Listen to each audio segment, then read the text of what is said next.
Nobody wins when the family feels. What's up? That's not Zoe. That Bryce Life shit. Got to know that. Zoe. Man, I ain't about Zoe.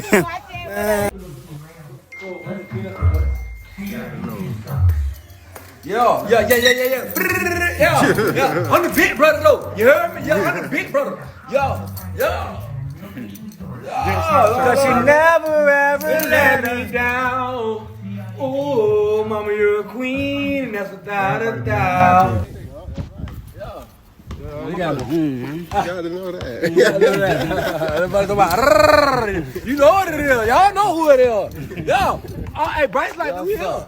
Hey, y'all, stop playing now. Yes, sir. Always gonna confirm that. Both know God works, baby. So don't never let my little sister die, you baby. Cause at the end of the day, you tell your baby. Man, y'all doing that's mama, man. But she never ever let us down. Ooh, mama, you're a queen, and that's without a doubt.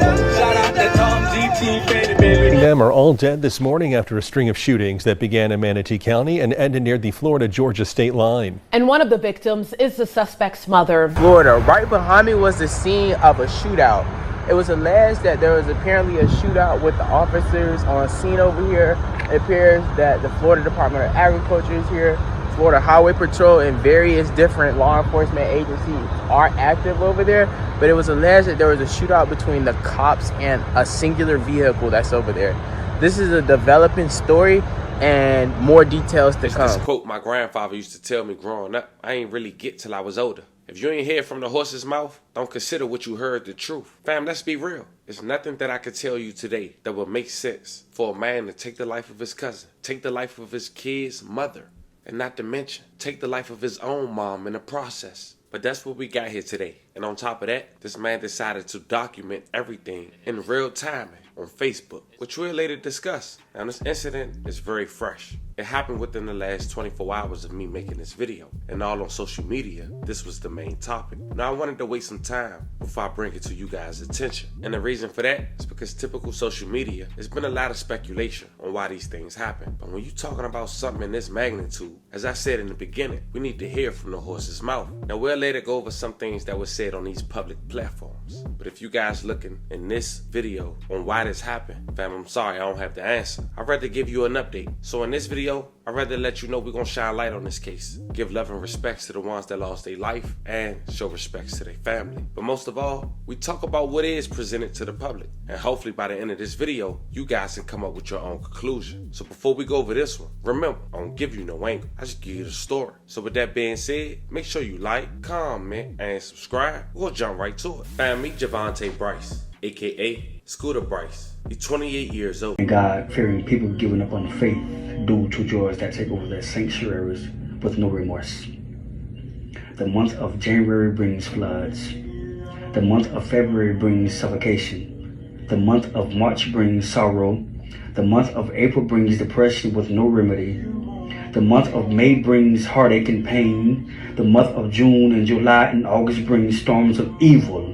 The month of September and October brings fallen burdens. The month of November brings fire while during a snowstorm. The month of December brings the preparation of a new and better life. Because in every month I've prayed, so no more rainy, sorrow, loss, unfamiliar days to come.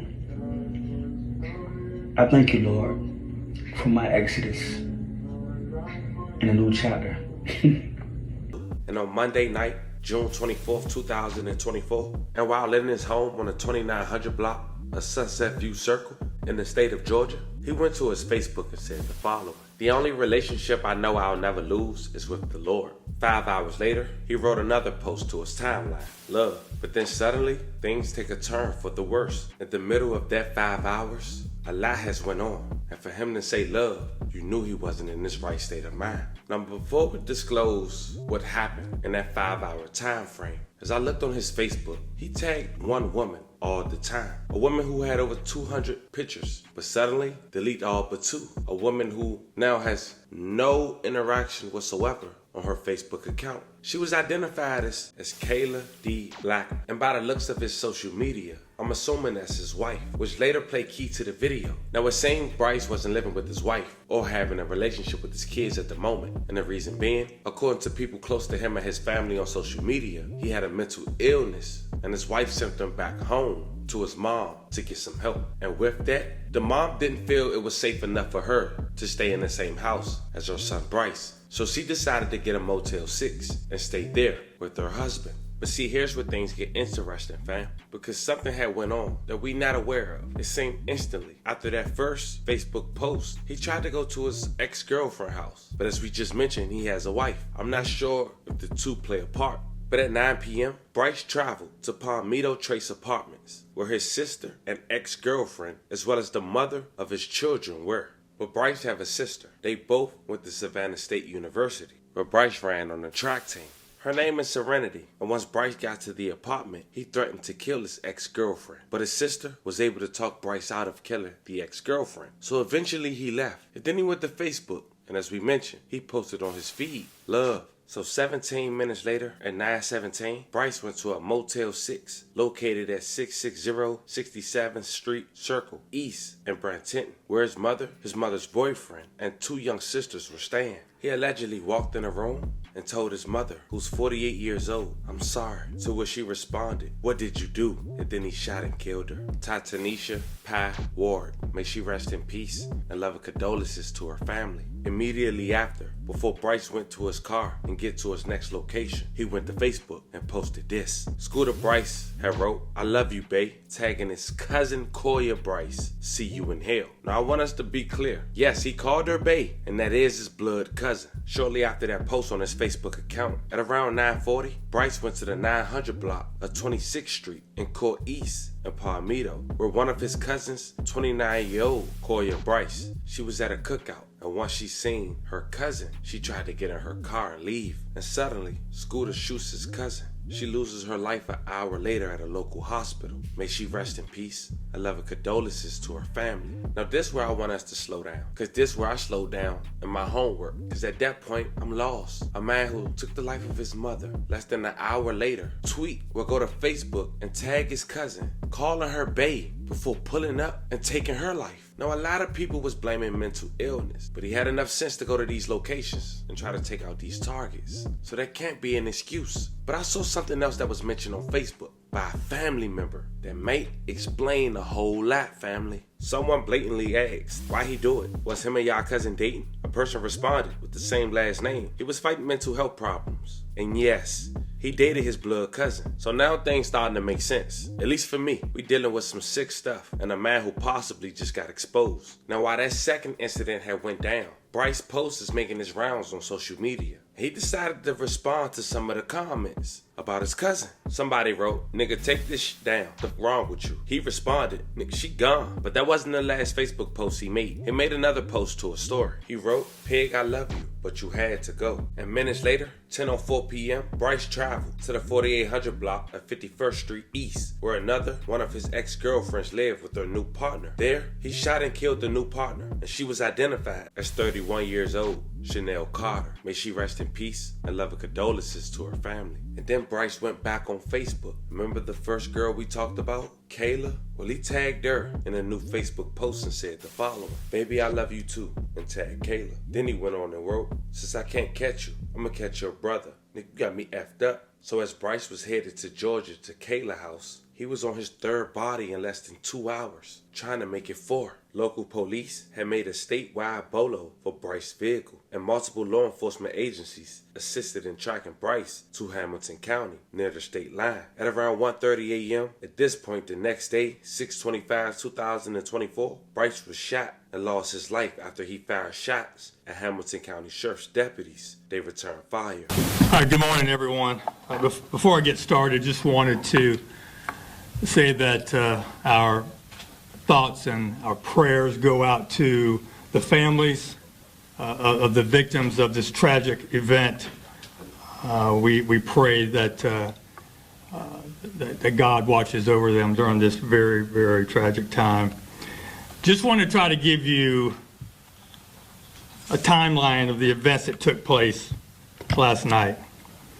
And before I get started, I really want to show you the killer himself, the one that is responsible for 3 homicides in Manatee County last night. His name is Javante Bryce. He is 28 years of age. He is the one that went on a killing spree last night in Manatee County. So we believe initially that this all started sometime before 9 o'clock when Mr. Bryce traveled to the Palmetto Trace Apartments in Palmetto, in the city of Palmetto. Inside one of those apartments was his sister and a mother of one of the many children that Mr. Bryce has. When he walked into the apartment, he looked at the ex-girlfriend and said, "I have to kill you." Somehow, the sister was able to talk him down and talk him out of him shooting this ex-girlfriend. She later told investigators that he was acting very strange, not really sure what was going on with him. At 9:17 p.m., we know that he traveled to the Motel 6 in East Bradenton. Inside one of those rooms was his mother, his mother's boyfriend, and 2 young juvenile sisters. He walked into that hotel room,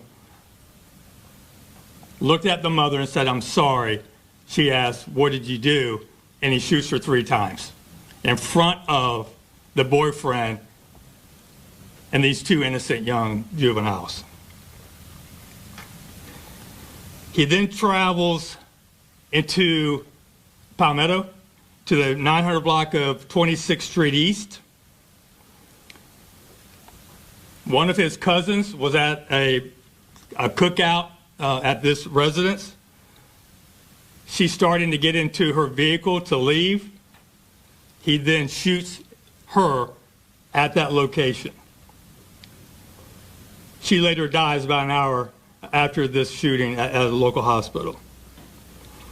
We then have him traveling into the city of Bradenton over the Green Bridge, and at roughly 10:04 p.m., he travels to a location in the city of Bradenton, the 4800 block of 51st Street East. This is a residence where another ex-girlfriend lives and her now new partner. He does not shoot or kill the girlfriend, but he shoots and kills the new partner. So at this point, we now have 3 homicide scenes and also an ag assault scene at Palmetto Trace. Investigators are constantly getting information. We know right away that the suspect is Javante Bryce. The family has been very cooperative. They tell us exactly what's going on. We find out that he possibly has another ex-girlfriend in the state of Georgia and that he's now traveling to that state to kill her. We put out a statewide BOLO. Luckily, sheriff deputies with the Hamilton County Sheriff's Office spots the vehicle that Mr. Bryce is driving. They stop him. He immediately gets out of the car and starts firing upon them. They return fire, shooting and killing him there in Hamilton County. And that's where everything ends. I can't really go into all the details. I have talked to Sheriff Reed out of Hamilton County to make sure that those deputies are okay. They are. They're fine. The Florida Department of Law Enforcement will be investigating that deputy-involved shooting there in Hamilton County. But that's what we know right now. We don't know a motive, ladies and gentlemen. We don't know what set this man off. We don't know why he chose to kill his loved ones. And we may never know, but we're going to continue to investigate. It's a very fluid and active investigation, and we're trying to get all the answers to the questions that we all have. So that's where we're at right now, and I'll take any questions that you may have.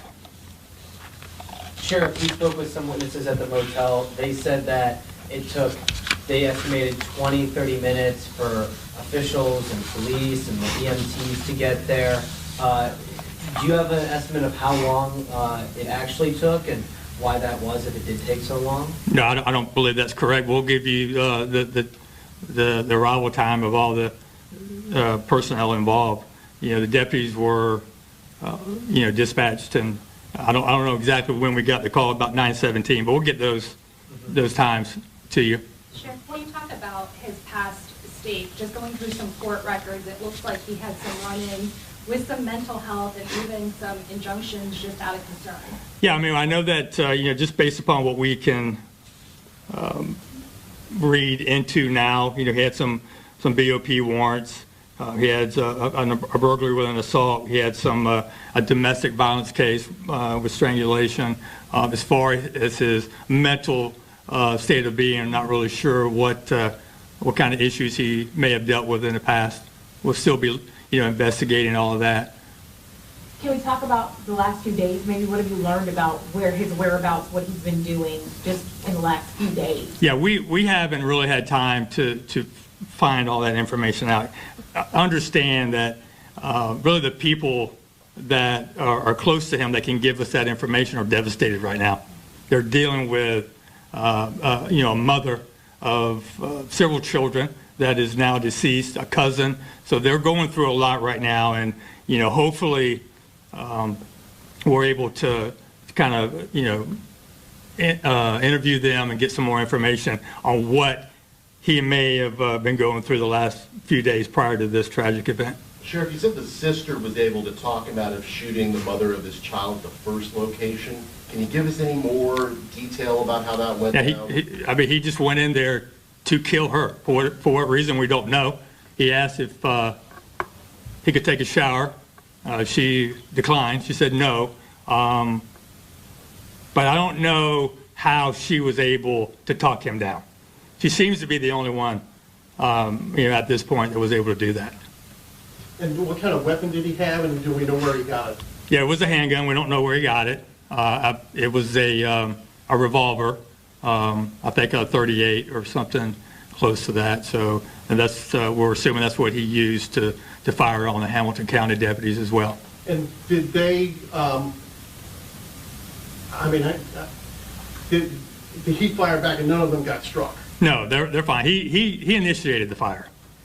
He came out of the car shooting at those deputies. And Tim, I can't get into everything because it's still being investigated by FDLE, so you know how that goes. But they returned fire, from my understanding, after he fired on them. I talked to several people who made 911 calls. Are you going to be releasing those calls? Yeah, we'll be releasing everything as soon as we can. Can you talk about, too, just looking at his Facebook page? It seemed like on his Facebook page he was kind of detailing what he was going to do. There were so many people that were trying to reach out to him. How important will that be in the investigation? It'll be very important to maybe get some more information on what he was thinking at the time, why he was acting in this manner, and really what he seemed to have an agenda. He knew exactly who he wanted to kill, and he did not have a hard time locating them. What sort of roadway that the Hamilton County deputy encountered him on? Was it highway or? I'm not really sure. Not really sure. Do we have an idea of the time difference between each shooting and how deputies could have responded, between each one? Well, I can tell you that the first call in relation to the homicide at the Motel 6 came in at 9:17, right? So that's East Manatee County. That's by the interstate. We then got a call of the shooting in the city of Palmetto at 9:40 p.m. And then we got a call of the shooting in the city of Bradenton at 10:04 p.m. I spoke to several people at the motel who were saying that they believed that the situation was regarding a custody battle. Do we know if he had custody of his kids or, any situation like that? Yeah, I don't know how anyone, quite honestly, at that hotel could have any accurate information. Inside that room is his mother, his two sisters, and the mother's boyfriend. So none of the children that belonged to him were in that room. How many children does he have? We believe 12. That's the number we have right now. Was he by himself when he was going to Hamilton County? He did have a female with her. She's being interviewed at this time, and she'll be interviewed by our investigators as well. We don't know her relation to him at this point, but she was in the car with him when the shootout took place in Hamilton County. How crucial was it to get to him before he made it to Georgia? I mean, not only to prevent any more killings, but how would that have complicated the process for you guys if he did make it across state lines? Well, I mean, I think that the main focus for us is to save a life. If he would have ended up being arrested in Georgia, that's just, procedure. That would not have been an issue for us. Eventually, we would have gotten him back to Manatee County. The main thing is we were able to save that ex-girlfriend from being shot and killed. And I really want to praise those deputies from Hamilton County and Sheriff Reed for just really being on the lookout for this suspect and taking care of business. In the midst of the three, though, when did you learn that it was the same person? In the midst of the three as we go to each individual scene, as people, investigators and officers get to the scene. So each scene, there were witnesses that gave us the name Javante Bryce. Now, as we wrap this video up, we do want to say, once again, rest in peace to all the victims. A love and condolences to you guys' family. Now, fam, we could blame mental illness, but I'm sure it's a lot of people that go through that and not going to this extreme. Now, this man knew his targets and made it a priority to go after his ex-girlfriends and somebody he called Bae, who's technically his cousin. And I didn't even mention that someone also went to Facebook and said that the cousin has 3 kids, 2 tagged for 1 kid, for 1 man. So the other one may be incest. It wasn't facts, so I didn't put it out. But it's important that we look at the facts and not blame what we think someone is going through without even knowing those facts. Fam, y'all let me know how you guys feel about this one. But if we being honest, it seems like this is a story of a man who flashed out after being exposed for possibly sleeping with his cousin. Let me know how you guys feel about this one in the comments. As more develop, I'll keep you guys updated. Don't forget to like and subscribe. Until then, I'll catch you guys on the next one.